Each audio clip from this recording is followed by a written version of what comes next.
I'm super excited to welcome you to the very first video podcast episode of Feed Your Soul, and I'm also very excited to have my very first guest, Judy Rose. And Judy, you are a performer, you are a vocalist, you are a woman of many talents, and I am really excited because I've gotten to know you over the years, especially when coming to my studio at Soul Studio. So I just want to say thank you so much for joining me today on the very first episode. No, Serena, I'm so honored. Aw. I'm so honored. I'm so excited. I'm so impressed. Thank you. I know I can't believe that this kind of all came together, and I put some of the soul love from before into this space, and that's kind of where I want to carry it, and that's where we have a connection. Actually, you know what? Wait a second. Before we even start talking, I forgot the first part of really what I wanted to do. Okay. So before we really get into the conversation, which I gave you that we're going to be talking about transition and transformation, we are going to do and have a soul second. Okay. So we're going to loosen up, okay? And we're going to get some music playing. Oh, dude. All right, let's Okay, do it. so we're just going to get going, and then we can get everything flowing. And then here we go. Let's listen to some tunes. Oh, my God, yeah. You can do whatever you want to do. I want this to be like a soul second. So every time you're like in your life and you feel like you need some energy, all you need to do is this. Yeah. Chair Hey. dancing is actually a skill, you know. You know, so you can chair dance, get your body moving, and flow. So good. See, Judy and I, we dance, and that's what we do. Absolutely. Okay, Yeah, so there we go. that's awesome. Woo! Fired up. So there we go, soul seconds. And you, yourself, at home, can take a soul second or a soul seconds any part of your day where you just feel like there's no energy moving. Throw some music on, get your body moving. And let's start the conversation again and see how different we are from when we started it. Wow. You know, that's such a simple tool to bring into your life. Oh, my goodness. And I admit to actually doing that sometimes in airports. Oh, do you? Yeah. Of course you do. I do, right. So yes, I perform and I sing, and I'm blessed to be part of the arts and culture community here in Vernon. But the reality is I work hard at implementing software. Which is like, you know, Judy, you, like, as I know your side of you, that's performer and vocalist and all these things. And that's what you do, is you implement software. The complete opposite, you would think. Yes, that's what I'm saying. But you know what? It is actually, I had a revelation. I used to beat myself up really badly, speaking about transitions and transformations. Yes. I've been doing this 28 years. Wow. 28 years. It's pretty rare. We have a really wonderful core team, and we implement a software for the lumber industry. It's inventory management. Okay. And there's some people that have been there as long as I. Wow. And when I first got the job, you know, artist's life doesn't allow you to get a mortgage most of the time. Yeah, and stuff. I understand. So I decided to get a job, and I got this job, and I was really happy. And after a couple of years, I started beating myself up. And people were wondering, why aren't you singing? Why aren't you, you know, doing this more seriously? What made you choose this? And I was starting to actually really internalize a lot of bad self-talk and take away from the pride I might have felt at work. Of course. Wow. And one day I travel a lot with my work, and I go on site, and these are lumber mills, you know. I mean, it's come a far, far, far way from where it was 28 years ago. For sure. I'm sure. But I was, you know, in some bleep, bleep little boardroom, and I, you know, I got some hairy boys with caps and spit, because it's in the South United States, you know, spit and tobacco. And they're you know, and it doesn't smell good. And I'm not even going to talk about the bathrooms. But anyway, I'm there, and I'm like, what am I doing here? Like, what? Yeah. Right? Yeah. And on the second day, there was a woman there, and she came up to me, and she said, you know what? I am so inspired by you. Wow. And I said, why? She says, because you come in here, you're dressed femininely, you're wearing earrings, you're wearing eyeliner. She told me, I'm not even kidding you. You still present so yourself. Yeah. And yet we're in this industry that it's just men. And right? Blah. Like, there's no care. And you're driving. And I went, I guess I am. Wow. And then I realized, you know what I'm doing? I'm actually performing. Oh. Mm-hmm. And I'm actually entertaining these people because let's face it, nobody wants to learn anything new ever. Yes. Never mind new software. Right. That changed everything. I love for the me. perspective shift. Yeah. Actually. It was fantastic. After that, I started really getting excited. How am I going to present this? And now my goal, I make people laugh more than possible learning a dry software. Amazing. Because you bring life to the software, Jude. Totally. That's what you do. And we talk about life, and I create weird words, and I just do these crazy things, and people remember things. I love it. People remember me, people remember, and then they start to get excited about the project. Yeah. And then when we go live, it's like the biggest party. So it really changed my perspective just from this one person telling me what her experience was. And yeah, so I do that for most of the time, and then perform when I really want to have fun. I just want to rewind to something that you said. In fact, that lady said that you were kind of just being you. And actually, that's one thing that I've really appreciated about you, Judy, is that I get Judy all the time. I know all sides of Judy, but I get Judy and I know Judy. So when you see Judy online or performing, this is who you get. And so this is where I want to talk about being authentic and true to yourself. And sometimes it's a difficult role to take because being true to yourself and authentic, sometimes a lot of people are like, oh my gosh, are people going to like me? What are they going to think about? Am I dressed up too much in this job where these guys wearing ball caps and, don't really care? How do I do that? So if you cared, you wouldn't have done you. So I want to say kudos to that because I feel like that is how people remember you, or remember people that are authentic and themselves. So I had to stop at that and because I just think it's such an important thing. Thanks, Serena. I think that's probably one of the biggest challenges. I wouldn't want to be a person of, 10, 11, 12, 13, 14 years old nowadays with social media and the influences it has. Yeah.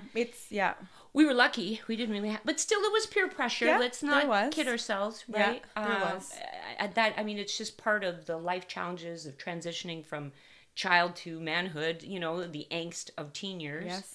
We didn't have it as bad. No, we didn't. No. But I think it all boils down to how you were raised. Yes. And if you have, there's confidence and then there's self-esteem. Yes. Two different things. Yes. And I can say I have a fair bit amount of confidence. Self-esteem sometimes can be a challenge. Okay. So, as you fake it till you make it. Well, yeah. That's kind of what life is sometimes, right? You do fake it till you make it. Yeah. But then sometimes you get tired of faking it till you make it, right? You want to feel it. And I just want to feel, right?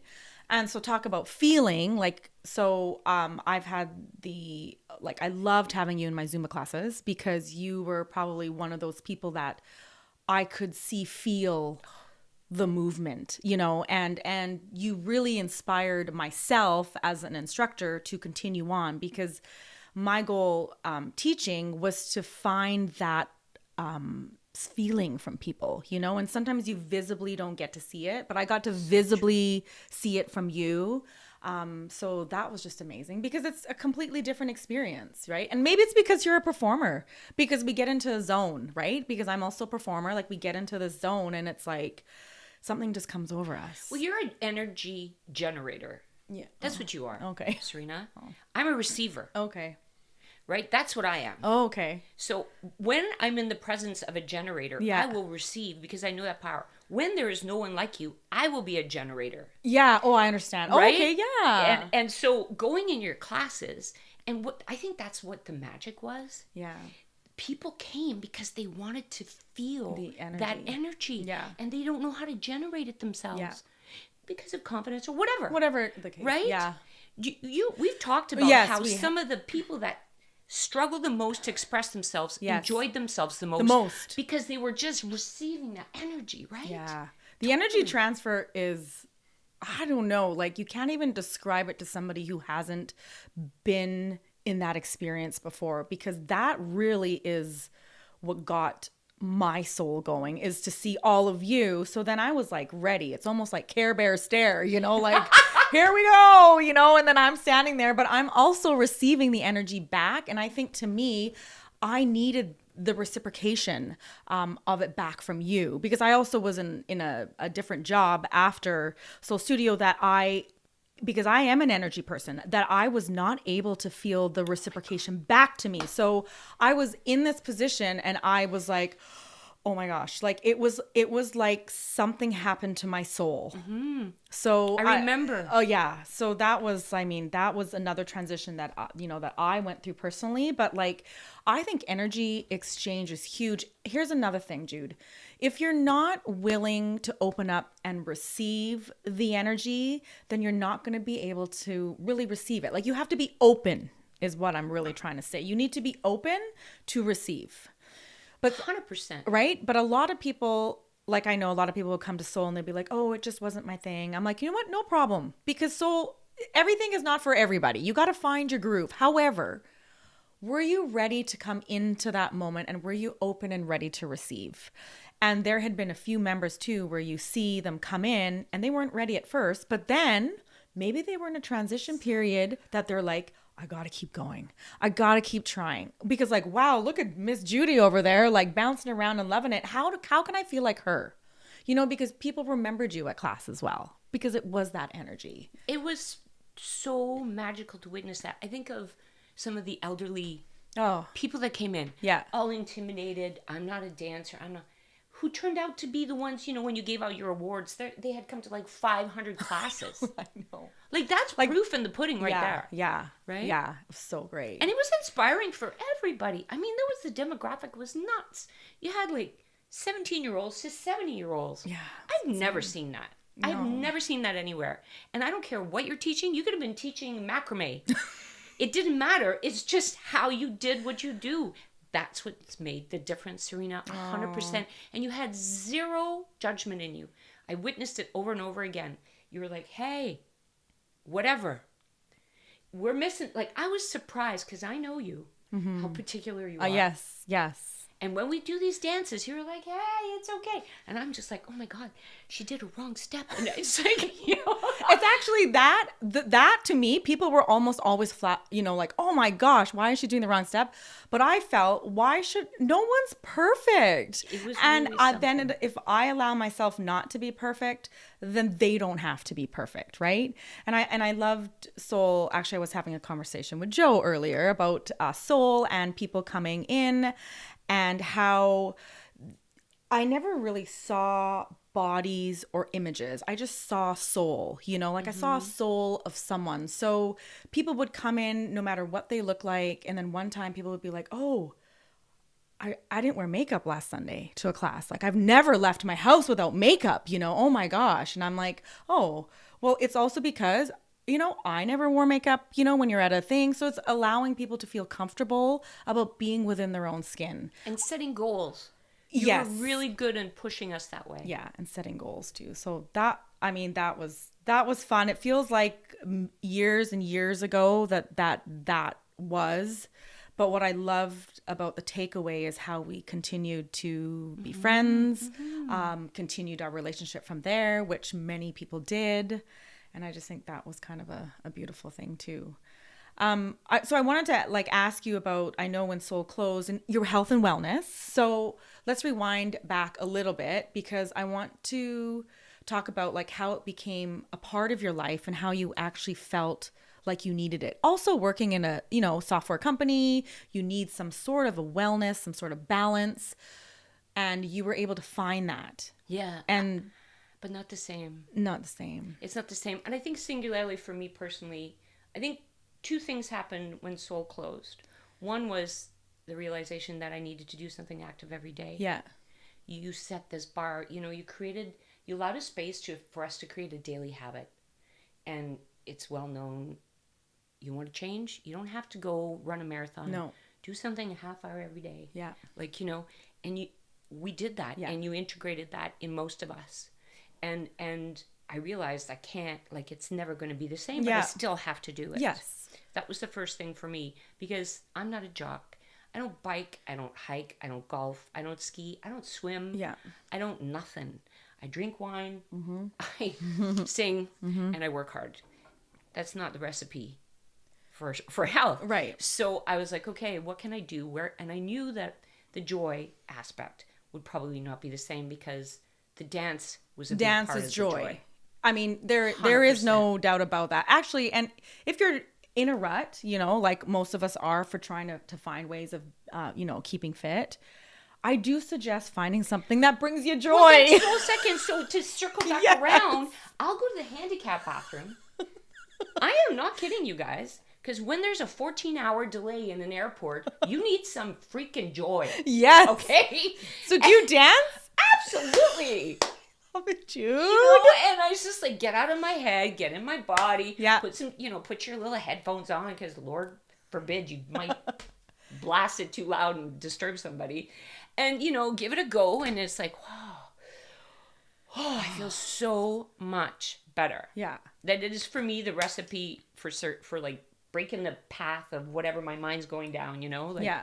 I don't get to do that at work so much, since now we're all on Zoom cameras and people see each other all the time. Right. But that was one thing that I really adapted. But what I do now is I walk, Yeah. and I do yoga, Amazing. and I do weights 3 times a week. Amazing. So so I'm really proud of you for continuing on, Yeah. because it was an importance to you. And I remember telling everybody at the last, you know, Soul Hurrah was like, we've worked way too hard for you not all to like continue on. So I know it's going to be a transition for all of you. And, you know, majority of the people have found a different rhythm. Yes.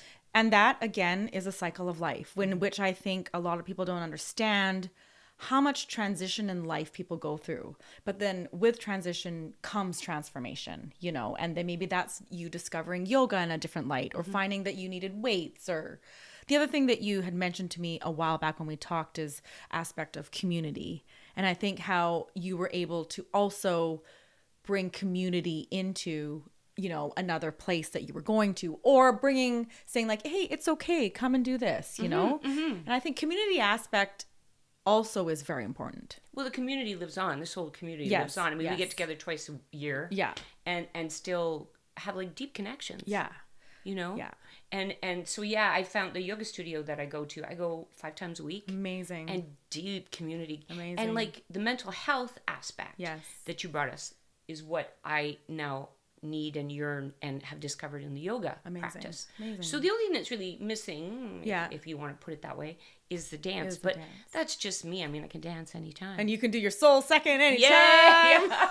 But then you have the occasional I gatherings. do. And, Yeah, I'll do. Just heartburst. Yeah, It's it so is a good. heartburst. Talk to me about joy. How's she doing?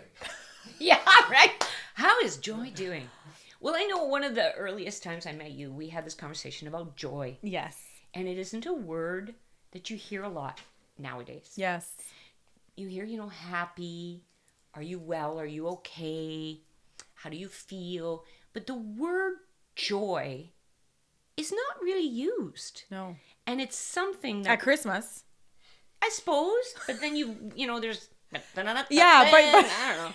There's some angels and stuff. I don't know. It's not in my definition of joy. Right. No. Yes. But so I know we were talking about how the bliss Yeah. that we felt for 1 hour every Sunday, where you didn't think it was the best. about Anything. anything. Nothing. Like, not even the steps. Like, it was just like this channeling of joy, Yes. of the energy of just moving and laughing and crying, Yes. tears, and Yeah.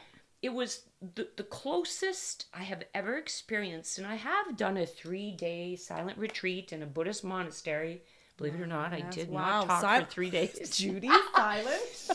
And it was beautiful. Yeah. I can't say I felt joy like that there. No. And joy is something that I really work hard to witness Okay. and to find in my day-to-day life. Amazing. Because my quality of life, utterly change it. Like, you know how much I'm nuts about flowers. Yes. Love. Actually, it brings you joy. It brings me such joy. Like, I will stop everything and I will look into a flower. I don't know. And it's just like, I don't think about anything for a minute. I'm just amazed at how different they all are, all the same they are. There's so many, I don't know. I don't want to get all esoteric about it, but it's just astounding to me what exists in the world of a flower. And what it does to you. Yeah. And I just get all present. I love it. And I think that's probably the biggest key for joy for me is to be present. Mm-hmm. And that's what we found when we would dance together. Yes. Is to be present and to let that feeling of music and everybody doing something at the same time and the same purpose, that's like mad energy too. Yeah. And it just feeds itself, and that is joy. It is so joy. You know, you think of a child. Yeah. They're born with all the joy in their hearts, you know? And then you look at elderly people. Yes. And they have found it again. Again, or they just found it. Like, that's what we were getting to witness. Yeah, so I feel like the lack of joy is only because of the friction and the restraint you might have in life. If you surrender, if you acknowledge and accept and be present, you can allow more joy into your life. Yes. You know? More people need joy in their life, especially after COVID. Yes. And talking about joy, actually, that is a word that I strive to hit daily myself. Like, what actually, it's joy, or actually what feeds my soul. And this is the purpose of this production, is because I think feeding your soul is joy. Like, it's finding those little things. And a lot of people are like, oh, I found joy. Like, I'm never going to find it again. Yeah. You know, like, that's great. I felt really great. So in my transition where the studio had to close, and that was actually my all-time joy, like, it was my love, and it was crushing. So that was my transition. I told myself, I had my moments where, you know, I was out and I was like, okay, have this time right now to just kind of get yourself through this point in your life. Then I'm like, I got to start doing something. Like, what could I do? So I never baked. Okay. All of a sudden I started baking. Do you know how much baking cookies bring me joy?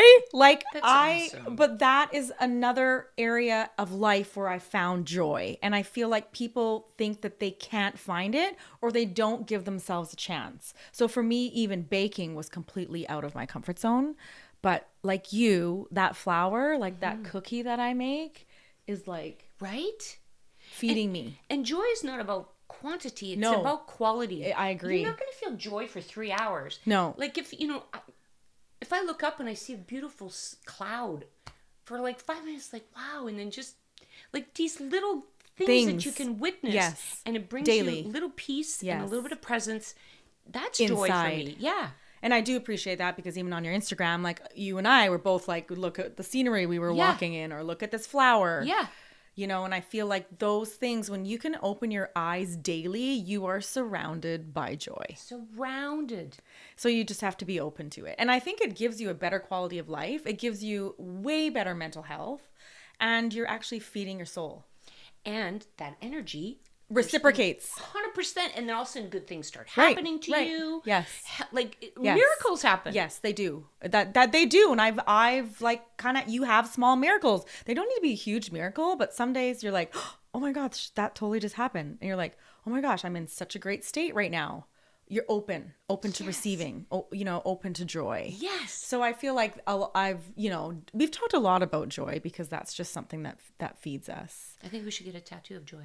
Well, maybe we should. Maybe we do. Oh, yeah. Maybe next time you see her, if she's on again, I might have a tattoo named Joy. Yeah. Actually, it's got to be on this side, because, like, if this is the side of the camera, I don't think it could be on this. And someone will say, oh, who's Joy to you? I think that's my aunt. So who knows? But joy is a special word. I had joy, the word joy, at the studio all the time. Joy. I even have it downstairs in my house. Like, I have joy. Remember joy. We could do it in Latin. We could do it in French. Joie. Joie is very pretty. Oh, you could do it in French, Jude. Yeah, so good. Okay, that was definitely noted. So I guess through talking through transition, transformation, because in your life you've gone through some transition, maybe joy has helped you transform, into finding different hobbies, different things like that. But what feeds your soul, Jude? Like what feeds you?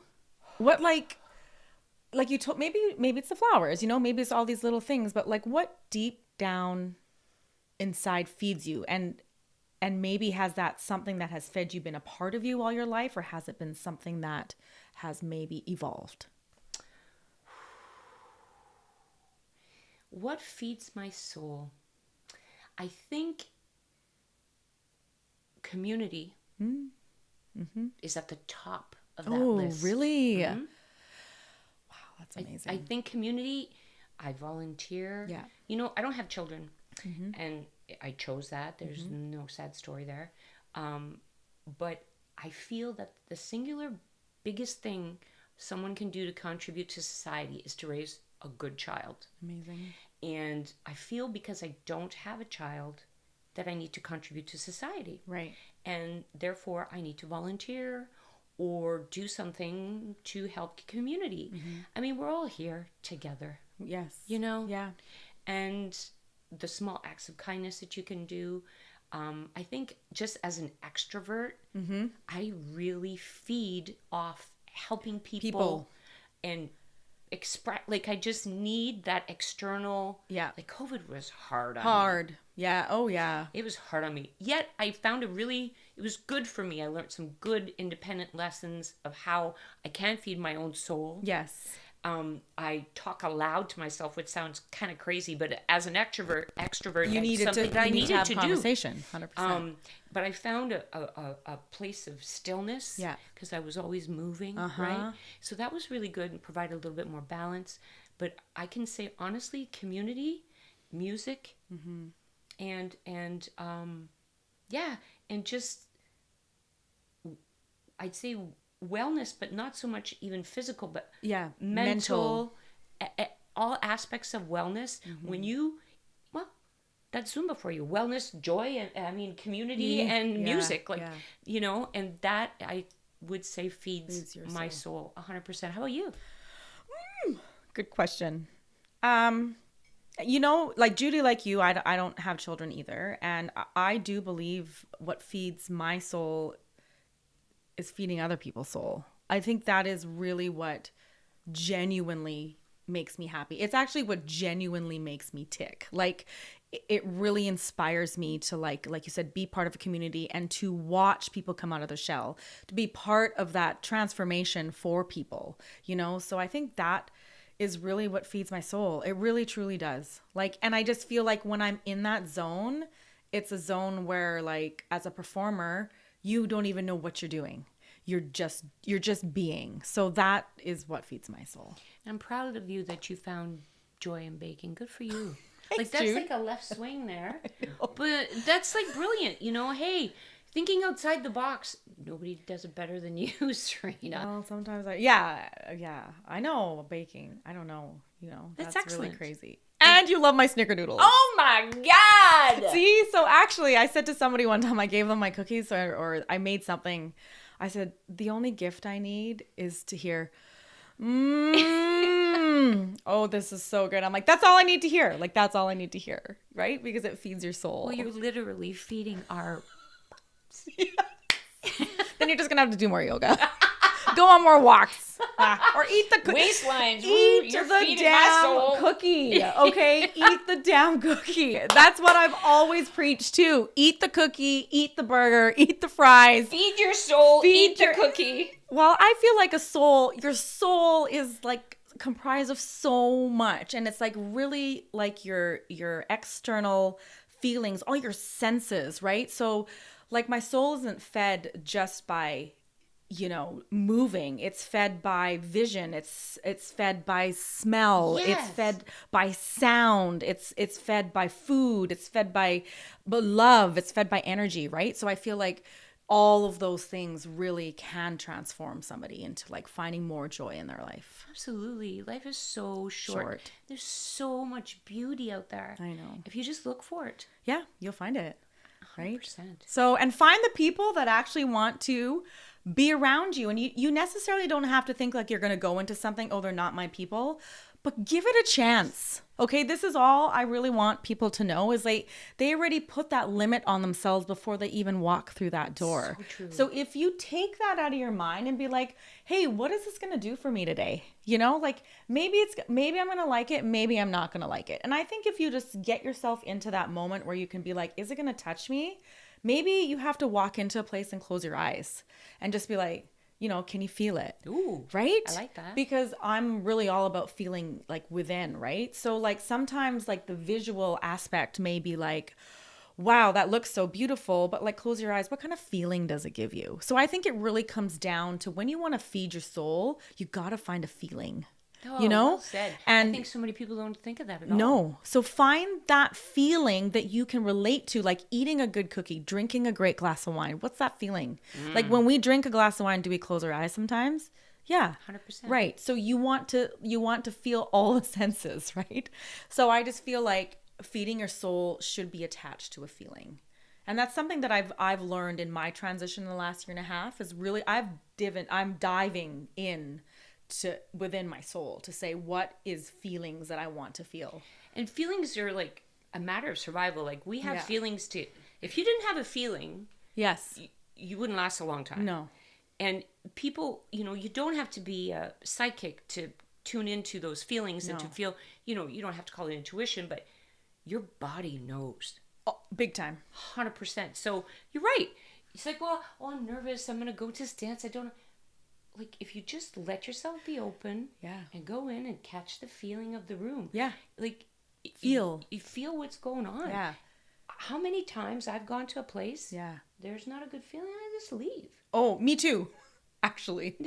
Yeah. Like I'm actually extra sensitive about those things. Like where you can just like walk in and be like, whoa, like Yeah. what is going on? Absolutely. But- And then sometimes it can even like, save your life Yes. if you tune into those things. Yes. Yeah. So tune in, right? Like tune in. So whatever you're dealing with, or if you're listening to us here on this episode, like have a little moment after this episode and maybe like write down a couple of things about feelings that you're not feeling good about or what is bothering you, and then just try and decipher like what needs to change, right?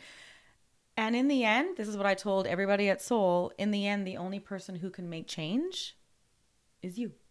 Like it really is the truth. I had done a video a long time ago talking about health and wellness, but I remember saying to the camera, I can't come through that screen to hold your hand and get you off the couch. Like I remember saying that because I still feel that. So you can do it, but you just you have to want to change. And we've all been in lumps. Everybody's like, oh, Serena, you're always so happy, Like, no, I had a moment where when I closed Soul, it was like a death, actually, Absolutely. to myself. Like, it was a death. I was grieving for a long time. But I could either sit in that and still be miserable or say, you know what? Okay, take the time. So I honored the time for myself, but then take that time and say, okay, what else can I do? What else can I find? And then look, like here we are on our very first episode of Feed Your Soul. So, I just can't even believe where it took me. But I feel like, again, if you trust, you go with the flow. And sometimes, I'm very fond of Stoicism. Okay. And they have a great statement that says, the obstacle is the way. Yes. Right? Yeah. And you had a major obstacle. Yeah. And what a hard path that was for Yeah. you, Serena. So many were, I wouldn't say worried, but thinking about you, But that obstacle became this glorious expression of this podcast and your Yes. baking of so many things Different in your things. life. Absolutely. So it just goes to show you that obstacle is just in the way. So I did a meditation. I've been doing a lot of meditation lately. I did a meditation that really resonated with me, and it was like with the flow. So nature. So this is why I also love to be in nature.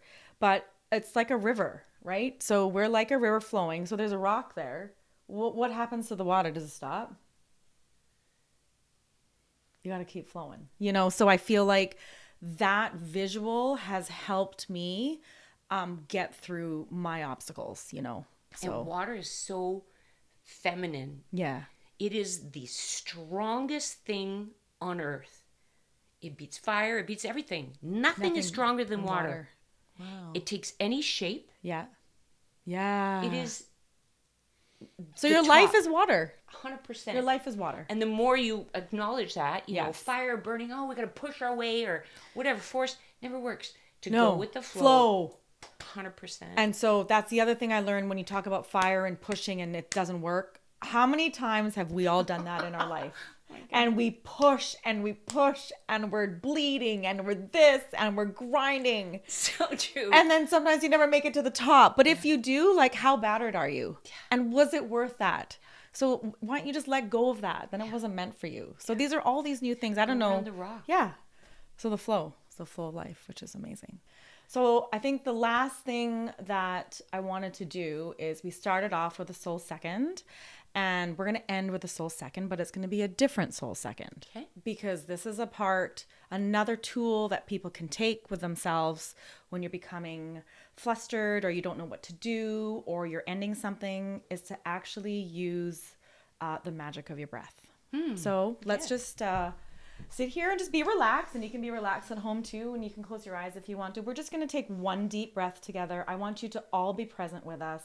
And thank you so much for watching. Thank you, Judy, for being here. Thank you, Joe, for being here. Thank you for just such an amazing experience together. I have goosebumps. We're going to close our eyes and we're going to take a deep breath in through our nose. Hold it and exhale however you want. And slowly open your eyes. That was magic. I have goosebumps everywhere. Thank you. Thank you. Thank you. Thank you. And you at home, soul second, whether it's a dance, whether it's a breath, these are tools that can help you feed your soul and just live a more joyful life.